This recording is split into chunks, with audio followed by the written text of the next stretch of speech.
Hello welcome to our channel. మీరు చూస్తున్నారు Nivas TV. నేను మీ నివాస్ వాల్మీకి.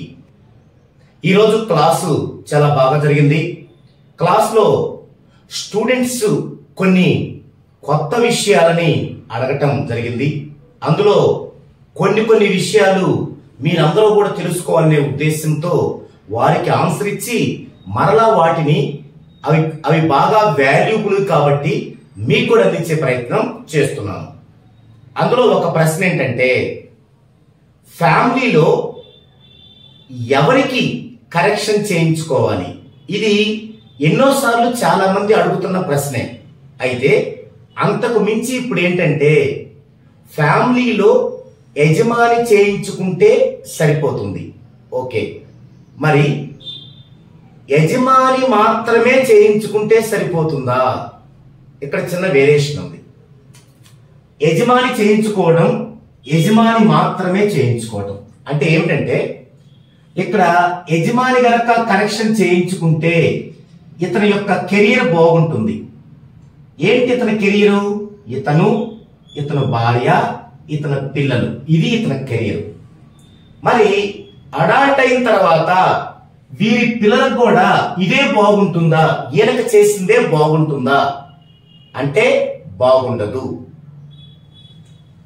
బిఫోర్ 18 ఇయర్స్, ఇంకా చెప్పాలంటే బిఫోర్ 14 ఇయర్స్ మాత్రమే ఒక్క యజమానికి చేస్తే ఆయన కెరీర్ బాగుంది అంటే వైఫ్ కి బాగుంటుంది, పిల్లలకి బాగుంటుంది. కానీ ఇక్కడ ఇంకొక లిటిగేషన్ ఉంది. అదేంటంటే, ఫ్యామిలీ యజమాని అంటే జెంట్ లేదా ఫాదర్, మదర్, చిల్డ్రన్స్. ఇక్కడ ఫాదర్ యొక్క ప్యాటర్న్ 6 1 3 1 అనుకుందామండి. ఫాదర్ యొక్క ప్యాటర్న్ ఇక్కడ 6-1 డెడ్ యాంటీ, మరలా 6-1 డెడ్ యాంటీ. ఇది ఒక్కొక్కటి 15 ఇయర్స్ ఉంటుందని మనకు తెలుసు. మరి రెండు డెడ్ యాంటీ అయినప్పుడు 16 నుంచి 30 సంవత్సరాలకు సంబంధించి 16 - 7 అంటే 9 + 15 అంటే 9వ సంవత్సరం నుండి 24వ సంవత్సరం వరకు బాగుండదు. ఇక్కడ ఏం జరుగుతుంది? ఈ యొక్క ఫాదర్ కి సంబంధించి ఎడ్యుకేషన్ అయిపోవటం, లైఫ్ లో సెటిల్ అవ్వటం, వీలైతే మ్యారేజ్ కూడా అవ్వటం ఇక్కడ బాగలేదు. మరి బాగాలేని టైంలో బాగా సెటిల్ అవ్వలేరు, మ్యారేజ్ కూడా కరెక్ట్ లైఫ్ పార్ట్నర్ లభించరు. ఇలాంటి టైంలో చిల్డ్రన్స్ కూడా కరెక్ట్ గా ఎలాంటి మిస్టేక్స్ లేకుండా పుట్టరు. ఒకవేళ ఈ పర్సన్ తన 9వ ఏటో 10వ ఏటో వచ్చి నేమ్ కరెక్షన్ చేయించుకున్నాడు అనుకుందాం. అప్పుడు ఈ ప్యాటర్న్ మారిపోయింది. అప్పుడు ఈయనకి సూపర్ గా ఉంటుంది, ఈయన కెరీర్ సూపర్ గా ఉంటుంది, అంతవరకు ఓకే. అయితే వీళ్ళ గనక న్యూమరాలజీ వేస్ లో ఆ యొక్క వైబ్రేషన్ లో డేట్ ఆఫ్ మ్యారేజీ లేకుండా మ్యారేజీ డేట్ గనక ప్రాబ్లమాటిక్ గా జరిగింది అనుకోండి, అప్పుడు కూడా ఏమవుతుంది? సరైన లైఫ్ పార్ట్నర్ లభించరు, చిల్డ్రన్స్ కరెక్ట్ గా జన్మించరు. కరెక్ట్ గా జన్మించరు అంటే ఏమిటంటే, ఇప్పుడు ఈయన యొక్క ప్యాటర్న్ సరైనది బాగుంది. ఇప్పుడు ఈయనకు వచ్చేసి 30వ సంవత్సరంలో 30th ఇయర్ లో చిల్డ్రన్స్ కలిగారు అనుకుందామండి. ఆ చిల్డ్రన్స్ 7 1 2 1 ఈ ప్యాటర్న్ లో జన్మించారు అనుకోండి. ఇప్పుడు ఇక్కడ ఏమవుతుంది? చిల్డ్రన్ కి 7 1 డెడ్ యాంటీ కాబట్టి ఈ చిల్డ్రన్ కి 9వ సంవత్సరం నుంచి బాగుండదు.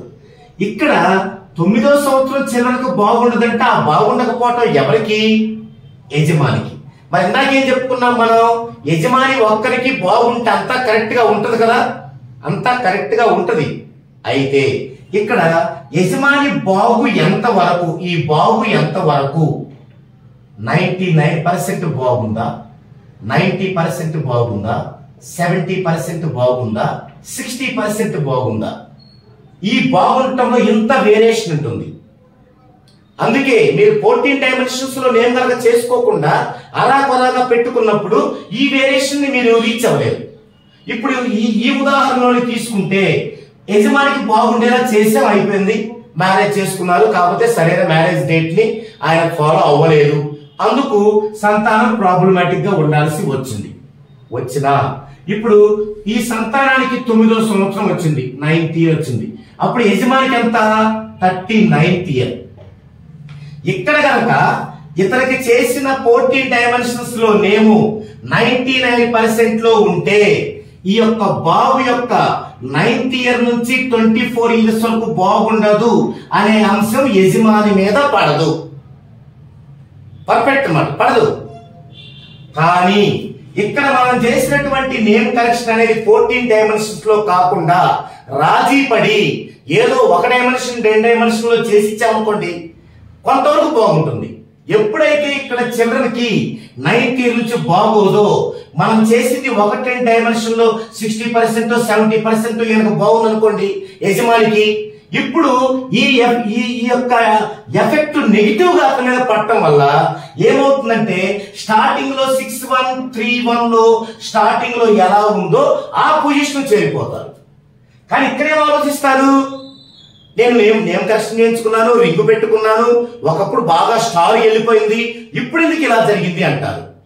అంటే ఇక్కడ ఒక పర్ఫెక్ట్ న్యూమరాలజిస్ట్ చేత పర్ఫెక్ట్ గా 14 డైమెన్షన్స్ లో చేసుకొని పర్ఫెక్ట్ గా ఆ యొక్క వైబ్రేషన్ జన్మ వైబ్రేషన్ జర్నీ చేసుకోకపోవడం వల్ల జరిగినటువంటి ప్రాబ్లం. అందుకే ఇప్పుడు మా స్టూడెంట్స్ కదే చెప్పాను. మీరు చాలా మంది ఏమంటారు, న్యూమరాలజీ ప్రకారం నేమ్ కరెక్షన్ కి ఏం అవసరం లేదు, మీ యొక్క డేట్ ఆఫ్ బర్త్ ఇవ్వండి, టైమ్ ఆఫ్ బర్త్ ఇవ్వండి, ప్లేస్ ఆఫ్ బర్త్ ఇవ్వండి చాలా అంటారు. కాదు, అంతవరకు ఎనఫ్ కాదు. వాటితో పాటు అతనికి సంబంధించినటువంటి అతని ఫ్యామిలీ మెంబర్స్ యొక్క డేట్ ఆఫ్ బర్త్ ఇవ్వాలి, ఇంక్లూడింగ్ మ్యారేజ్ డేట్, అవన్నీ పరిశీలించాలి. ఏమవుతుంది పరిశీలిస్తే? ఫర్ ఎగ్జాంపుల్ ఇతను రావడమే 40 years లో వచ్చారనుకోండి, 40వ సంవత్సరం మన దగ్గరకు వచ్చారు, అప్పటికే జరగాల్సిన డ్యామేజ్ జరిగిపోయాయి. ఇతనికి ప్యాటర్న్ బాగలేదు, కరెక్ట్ మ్యారేజ్ డేట్ లో చేసుకోలేదు, అలాగే పిల్లలకి ఇలా ఉంది. ఇలాంటి టైంలో మన దగ్గరకు వస్తే మనం ఏం చేయగలుగుతాం? ఇతని యొక్క స్ట్రెంత్ ప్రకారం ఎంత సౌండ్ ఫ్రీక్వెన్సీ ఉండాలో మనం ఎవరైనా చెబుతాం. 30 degrees స్ట్రెంత్ ఉంటే 1000 అని, 35 degrees ఉంటే 15,000 అని, అదే 40 degrees అబౌవ్ ఉంటే 2000 అని చెప్తాం. అది ఒక బేస్ అంతే, ఫండమెంటల్ ఓన్లీ. అంతవరకే పెడితే ఈ వచ్చిన ప్రాబ్లమ్స్ అన్ని ఎదుర్కోలేదు, అక్కడే మిస్టేక్ జరుగుతుంది. అప్పుడేం చేయాలి? 40 years లో మన దగ్గరకు వచ్చినప్పుడు ఇతనికి 35 degrees ఉందనుకోండి, ఓకే 1500 సౌండ్ ఫ్రీక్వెన్సీలో ఉంచుదాం. కానీ అదే ఫైనల్ కాదు, మరి తప్పుగా ఉంది కదా మ్యారేజ్ డేట్, దానికి కొంత పర్సెంటేజ్. అలాగే లైఫ్ పార్ట్నర్ యొక్క ప్యాటర్న్ లో తప్పుందా, దానికి కొంత పర్సెంటేజ్. తర్వాత చిల్డ్రన్స్ లో తప్పుందా, దానికి కొంత పర్సెంటేజ్. ఇవన్నీ కలిపి ఎంత సౌండ్ ఫ్రీక్వెన్సీ ఉండాలి అనేది ఒక నిష్ణాతులైనటువంటి న్యూమరాలజిస్ట్ చేత మాత్రమే పర్ఫెక్షన్స్ జరగాలి. సో నేను మా స్టూడెంట్స్ కి ఏం చెప్పానంటే, మీరు కరెక్షన్ చేసేటప్పుడు ఒక యజమాని లేదా ఎవరైనా ఒక వ్యక్తి ఇస్తే ఆ వ్యక్తి యొక్క డీటెయిల్స్ తో పాటు తన ఫ్యామిలీ అంటే ఎవరు? బిఫోర్ మ్యారేజ్ తను, తన బ్రదర్స్, తన సిస్టర్స్, తన ఫాదర్, తన మదర్, తన ఫాదర్ మదర్ యొక్క మ్యారేజ్ డేట్. అదే ఆఫ్టర్ మ్యారేజ్ తను, తన లైఫ్ పార్ట్నర్, తన చిల్డ్రన్స్, తన మ్యారేజ్ డేట్, ఇవన్నీ తీసుకొని తన స్ట్రెంత్ ప్రకారం ఎంత ఫ్రీక్వెన్సీ ఉండాలి, తన ఫ్యామిలీలో ఉన్నటువంటి లోటుని పూడ్చడానికి ఇంకెంత ఫ్రీక్వెన్సీ ఉండాలి, దాని ఫార్ములాస్ ఏంటి, దాన్ని ఎలా క్యాల్కులేషన్ చేయాలి, ఇవన్నీ కూడా చెప్పడం జరిగింది. సో మీరు ఈ కోర్సు నేర్చుకునేటప్పుడు క్రాష్ కోర్సు ఇవన్నీ కూడా మీరు డీటెయిల్డ్ గా నేర్చుకొని మీ దగ్గరకు వచ్చిన కస్టమర్ కి ఎలాంటి ప్రాబ్లం లేకుండా కూడా మీరు కరెక్షన్ ఇవ్వచ్చు. ఇది చాలా వాల్యుబుల్ డౌట్ అనిపించింది, అందుకే మీ అందరికి కూడా తెలియజేయాలనిపించింది. ఇంకొక విషయం ఏంటంటే, ఇలా క్లాసెస్ నేను చెప్తున్న నేపథ్యంలో చాలా ఎక్కువ మంది మేము ఇన్ టైంలో ఆఫర్ తీసుకోలేకపోయాము, ఇంకా ఈ ఆఫర్ కావాలి అంటున్నారు. వారి కోసమయ్యి ఈ ఆఫర్ ని ఇంకొక 7 days పొడిగించాలనుకున్నాను. అంటే మీకు ఫిబ్రవరి 15th వరకు ఈ ఆఫర్ ఉంటుంది. మీకు ఇంకా ఫిబ్రవరి 15th వరకు మీరు దీన్ని యూటిలైజ్ చేసుకోండి. ఆ తర్వాత కూడా ఆఫర్ ఉంటుంది, కానీ ఇలా కాదు, కొంత ఫీజు ఇంక్రీజ్ చేయటం ఉంటుంది ఆఫర్ ఫీజు. కాబట్టి ఇప్పుడు ఉన్నటువంటి ఆఫర్ ఫీజుని గనక మీరు యూటిలైజ్ చేసుకోవాలనుకుంటే ఫిబ్రవరి 15th లోపు, అంటే ఈ నెల 15th లోపు మాత్రమే మీ యొక్క నెంబర్ని, మీ యొక్క డేట్ని రిజిస్ట్రేషన్ చేసుకోవాల్సి ఉంటుంది. ఓకే, ఇది ఈ వీడియో. మరో వీడియోలో ఇలా క్లాస్కి వెళ్ళిన ప్రతిసారి ఆ స్టూడెంట్స్ ఏదైతే ఒక విషయాన్ని రేజ్ చేస్తారో ఆ విషయం కనుక మీ అందరికీ హెల్ప్ఫుల్ అవుద్దనుకుంటే, ఖచ్చితంగా ఆ విషయం మీకు తెలిస్తే న్యూమరాలజీ ప్రకారం నేమ్ చేయించుకున్నప్పుడు మీరు తగు జాగ్రత్తలు తీసుకుంటారు అని నాకు అనిపిస్తుందో, ఆ యొక్క విషయాన్ని ఈ విధంగా నేను వీడియోలో చేసి మీకు పంపిస్తాను. ఆల్రెడీ మా యొక్క స్టూడెంట్స్ కి ఆ యొక్క వీడియోస్ పంపించడం జరిగింది.